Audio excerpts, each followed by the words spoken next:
This is Extemporaneously, presented by Jacobin Brothers. And now, Mark Jacobin. On December 9, 2024, Luigi Mangione was apprehended in Altoona, Pennsylvania on suspicion of the murder of United Healthcare CEO Brian Thompson, ending 5 days of speculation about the identity and motives of the assassin.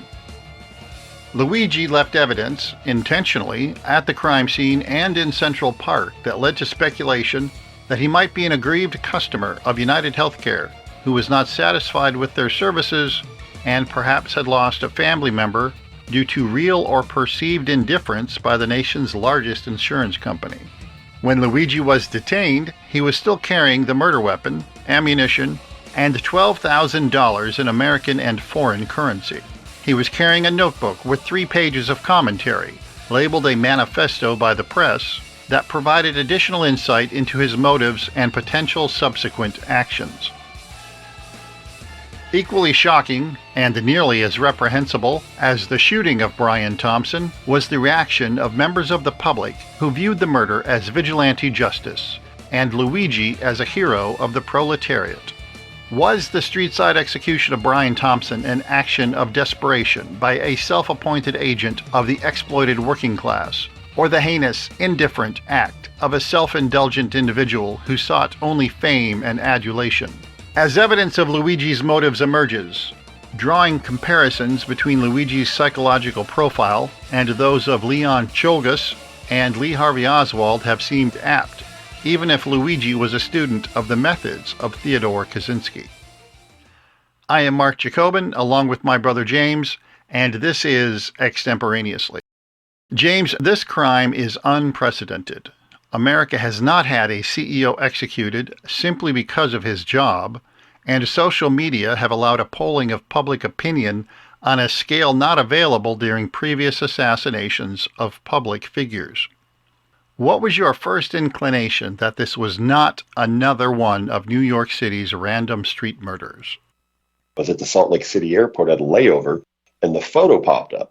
The New York Post initial still photo popped up that the police released, and you see a figure, a hooded figure, pointing a weapon at the back of, I didn't know Brian Thompson's name at the time, clearly with the intention of killing him. Clearly. And you know it because off to the right of Brian Thompson was a pedestrian leaning against the wall looking at their phone, and he ignored that person.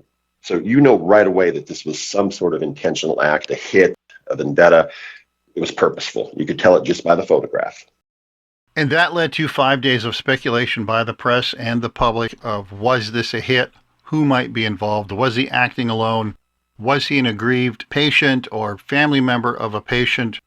Was this some kind of gang war between the defendants of the Department of Justice investigation, where Brian Thompson and others were under investigation for insider trading? The speculations about why this took place ran the gamut. Absolutely, because if you're Brian Thompson and you've got 50 million insured and you're being investigated by the Department of Justice, the suspects is pretty much everybody in the world to begin with. That's why speculation runs rampant. Also, the inability of the New York PD to apprehend a man on a bicycle was part of it. And there was a lot of luck involved. Mangione was extraordinarily fortunate in the timing of all of this. And that's something that I brought up during the course of events, that it takes a lot of planning and also a lot of luck to pull off something like this. And if you get enough luck, it looks meticulously planned to the point where it looks like the level of a CIA operation.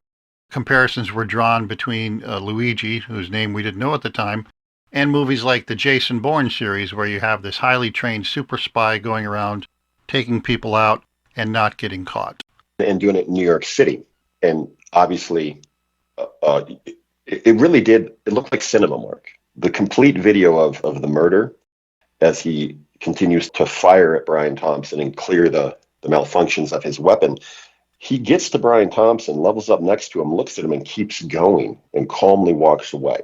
So this has all the indications of it's not personal. Because if it was personal, he'd have done a lot more to Brian Thompson with the rest of those bullets. He accomplished his job. That's why it looked like a job. It's why it looked professional. But also, Mark, what is a professional hit? The idea that we all have a professional hit is born from one thing: TV shows and action movies. No one knows what a hit looks like.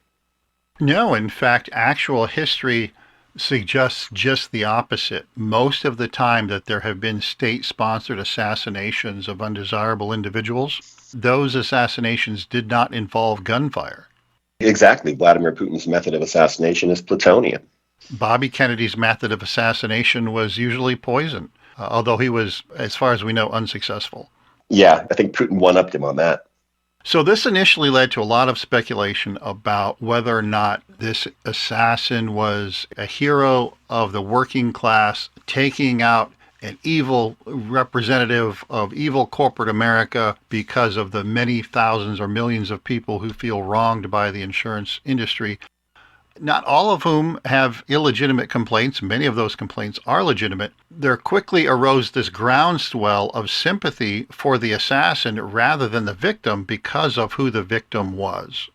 That's correct. If the victim was, say, a young lady, and everything else is exactly the same, then this person is looked at the way he should be looked at, which is just a straight up murderer who just executed someone for their own personal gratification.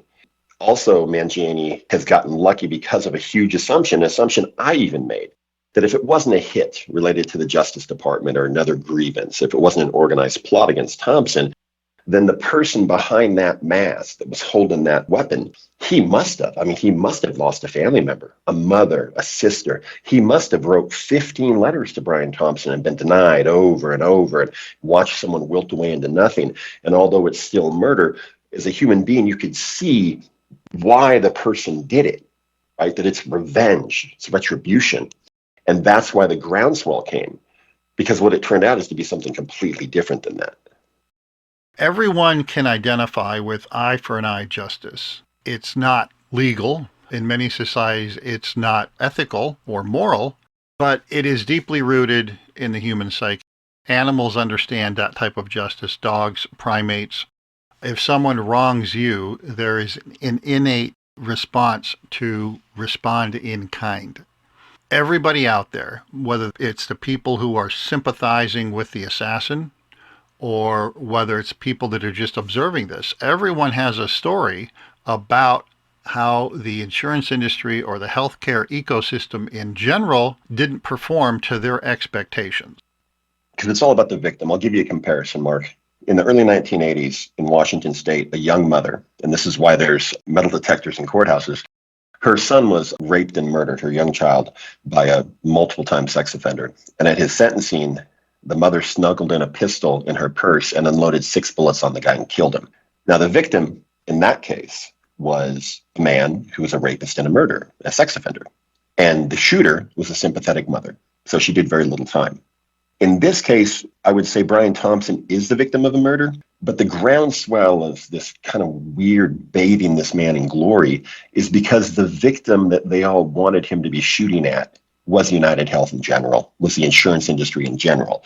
So it's not a human being that fell on the street that morning in the form of Brian Thompson. They looked at it like Mangione was taking a shot at the entire system. We'll come back to the public's response to that a little later in the episode. It has since been revealed or reported that Luigi has never been a customer of United Healthcare. That's interesting. So we know that it wasn't he himself who might have been harmed. It's highly unlikely that he had any family members that were harmed by United Healthcare. Based on the preponderance of evidence, it seems that this was not a personally motivated killing. No, because we know he had good health care because his family indeed owns healthcare provider businesses. So I'm pretty sure he was okay. So is he just taking out the competition? I think there's a lot going on here that we'll get to later in the show. But Mark, I think you said it best when the first photo came out of him pulling his mask down at I guess it's called a hostel. I'll just call it a hotel, to flirt with the front desk attendant. And you said the guy is a self-indulgent sociopath. He knows that the next day that he's going to go shoot someone in the back, but yet he has the time to flirt and smile. And you were right. Self-indulgent sociopath. That's all he is. And so now we come to it. We come to the fact that we know that this individual, Luigi Mangione, had no primitive justification for killing Brian Thompson. He simply wanted to kill somebody because He wanted to make a statement in society. He didn't care how he made that statement. The way it looks right now is that he's simply a misguided one percenter. Yeah, he's a spoiled little entitled brat who never worked a day in his life. He rebelled against his parents. He fell off the grid, but he still spent their money. Quite a bit of it. He was found with $12,000 on him. The guy never had a job. Well, he did have a job. He worked for TrueCar using that big brain of his doing data entry, of which he was laid off from. Apparently, he was also involuntarily celibate based on this back injury that he complained about to anyone who will listen. And I'm sure that surgery that is now so famous, I'm sure that was paid for in cash, or that his healthcare provider actually did cover it. Because when you're in the 1% mark, you do have health coverage and you do have cash. He initially got away with something. He played himself off like he was aggrieved and like he is the working class and like he is the victim of this monstrous insurance industry. But really, no. He's just a self-entitled, white, privileged, third-generation brat. That's a bit disconcerting if the brats are out murdering people in the street these days. He watched too many movies and played too many video games, didn't like where his life was going, and he read Ted Kaczynski's autobiography one too many times. He started a book club on Goodreads in Hawaii. Initially, there was a lot of people in it, but they all dropped out. And you know why? Because the very first book he recommended was good old Ted Kaczynski's manifesto. And what's in that manifesto? Oh, that's right. You killed the people that you see as the problems of the world, and then you become famous for it, and you get a nickname like the Unabomber. But really, you're just a mass murderer. So this was his way of seeking like-minded individuals, and he discovered there were none. He discovered there were none. I don't know why this isn't getting a lot more play, and I'll come back to this in a much more detailed solo show, is he just looked at the history of Ted Kaczynski and used the playbook. Ted Kaczynski had a bicycle. He leaves the scene on the bicycle. Ted Kaczynski traveled by bus from Montana to Sacramento to mail his packages. Ted Kaczynski had 4 aliases that he checked into low-rent hotels. Starting to sound familiar? There was nothing original about this operation. It was all entirely lifted from Ted Kaczynski. Right, and it was very low-tech. And as far as these back problems this guy claims to have, I mean, I've seen the video of him hustling away on that bicycle. He looked pretty good to me. And then he rode a bus from Pittsburgh, Pennsylvania, back and forth 12 hours a day for 4 days sitting. And last I checked, lower back pain is really affected by sitting. So the complaint he has just doesn't match the actual facts. I wonder if the Kaczynski estate has a claim against Luigi for stealing Ted's methods. Most likely. This is what it really comes down to more. Kaczynski looked to hold the oil industry and the tree industry responsible for the industrialization of the world. Mangione wants credit for this. In his little notebook, he wrote, well, I could have placed a bomb in the convention, but I didn't want to hurt innocents. Well, that's BS, because Kaczynski, when he mailed those bombs, he didn't know who would open them. So technically, innocent people could be hurt. When we hear the word innocence, as it's stated by Mangione, he said that Thompson was going to a bean counter convention. So by Mangione's own rationale, everyone in that building was guilty. He just didn't bomb the building because he didn't know how, and he wanted to get away with it and continue on like Kaczynski did. In Mangione's mind, no one is innocent. Oh, but we should thank him for sparing the lives of the other bean counters and the other evil insurance people that were at that very conference that Thompson was set to address. But yet people say, oh, well, he only killed one guy. He could have killed them all. Well, why didn't he, Mark? They're all guilty, aren't they?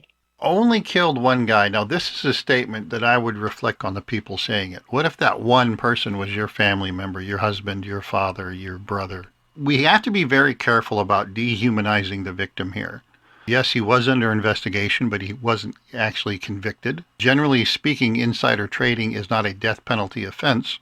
He did leave behind a wife and 2 sons, other friends and family. He was well liked and well respected within his orbit at United Healthcare. This is a person, people. It's not an industry. It is a person. And first and foremost, I think that has to be recalled before we talk about any other aspect of the event. Because a lot of the people now, because just like everything in America, it breaks down to left versus right. At first, it was everyone, the first few days, hated the insurance industry. And now the far left will say something like, of course, it's sad that Brian Thompson got killed, but he's evil. He had it coming. There's a word for this kind of killing, Mark. There's just one word. It's called genocide. Now, I know only one person was killed here, but the same thought process and the same support he's getting from certain sectors of the intranet, the old online social justice warriors, have the same mindset that a small Central European country had in the 30s and 40s about the Israelites. It's their fault. Inflation is their fault. Germany is suffering because of them, they, those, over there. And you dehumanize them to the point where 6 million people get incinerated and no one even blinked. That's genocide. What Mangione did was genocide. Because Brian Thompson is a person with a family who worked his way up from a farm in Minnesota to being the head of the largest insurance company in the world. Regardless what you think of the insurance industry, it's genocide. It's not as if he just fell backwards into this position. He did have to work for it. It's not like he was born with money and went to some Ivy League school and was crowned CEO of United Healthcare. You mean like his grandfather owns 2 country clubs and had massive real estate investments, and he went to the University of Pennsylvania? Wait, who are we talking about? Are we talking about Thompson? Are we talking about the killer? I'm confused. Right. Getting confused. Did Brian Thompson have some things to account for? Absolutely. But we have a justice system that determines if a person commits a crime that warrants forfeiting your life. And Brian Thompson was nowhere near that level of transgression when it came to selling of stocks and insider trading. It certainly doesn't warrant being gunned down in the street. And that takes us back to the social reaction, the elite's reaction to the social reaction. So we have this large segment of the population, probably millions of people, who feel that the insurance company as an industry has it coming. They take that execution of one person and paint the entire industry and say, hey, we're attacking the industry because the industry sucks and we're aggrieved. We're all aggrieved victims. And that's fine. It's not fine, but it is a reality. And now you have all the talking heads on television talking about how reprehensible these people are, that they're empathizing with the assassin instead of the victim. In one sense, this is a true statement. It would be nice not to live in a society where we empathize with assassins. But it is the reality. And that reality should not be dismissed by the members of the establishment, because there are several occasions throughout history where the social elite ignored the discontent of the populace, and they later came to regret it. I think they were guillotined. You're right. The elites in the media are scolding the working class for identifying with the assassin. If I had to choose between agreeing with the internet swell, I would agree with them, if I had to, over the elite media, because every single one of them has health coverage. Every single one of them that you see on TV has millions. They can't relate to the 70,000 people a year that lay sick and dying and the tens of thousands of people that have to file bankruptcy every year. So I get it. I certainly do. But that doesn't lessen the monstrous act of shooting a man in the back. It just does not. And I don't care how people rationalize it. I just simply don't. And Mark, last I checked, there was a presidential election last month. And let's see, what were the issues? Inflation, immigration, Trump, Hitler, those were the key issues. And if 99% of the people hate the insurance industry, why was this not at the top of the list? Because for the first time in my adult life, we have a consensus. Insurance companies bad. Why didn't anyone run on this? Because certainly, if Trump or Harris would have run on this as the number one issue, they would have won all 50 states. Am I right? It seems reasonable to me. And maybe if anything can come out of this, it's that coming up in the next election cycle, it's that people will start running on this. Because the anger and the rage is justified by the working class people who, Mark, only 1% of the population has more than $400 in their bank account right now. Think about that. $400. Most people don't have $400. And so if you're paying $300 a month for your premiums and your $1,000 a year deductible, and you go in to get a basic procedure for you or a loved one, and you have to spend 6 months getting that covered, that can get infuriating. But those people should not only be infuriated at the big insurance industry, they should be infuriated at their politicians, because this is not just a private sector problem. It's regulated. It's highly regulated. It is funded. Medicaid, which is a governmental operation, is now mixed, intertwined with the private sector. So there's villains everywhere. It's not just the insurance industry. And here's something else.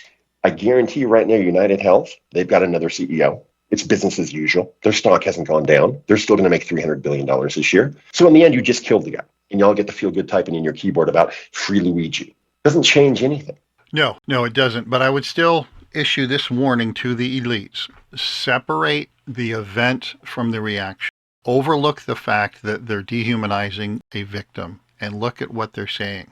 Because these people just didn't wake up one day and say, okay, that assassin, he's a good guy.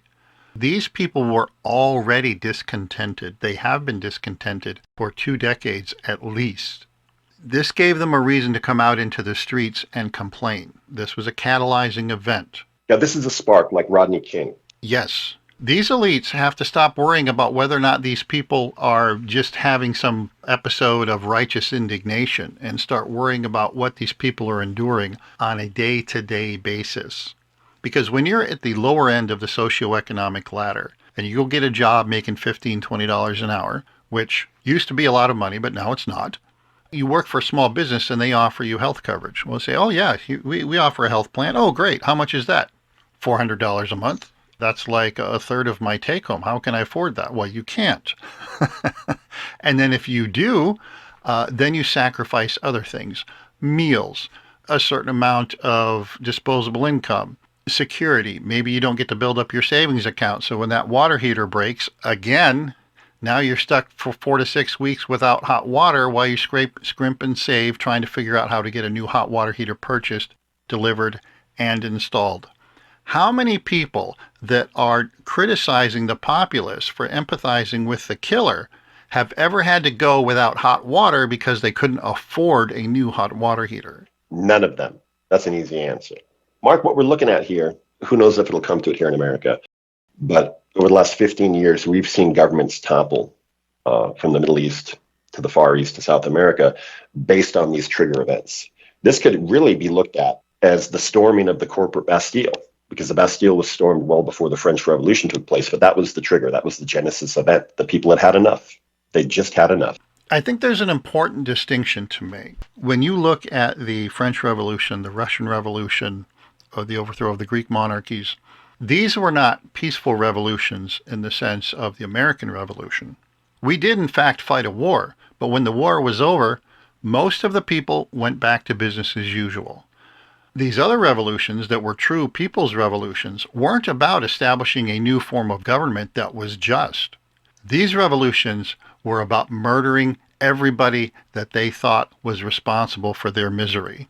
There was no interest in a brand new world-changing form of government. They simply wanted the people they perceived to be their enemies dead, and that's what happened.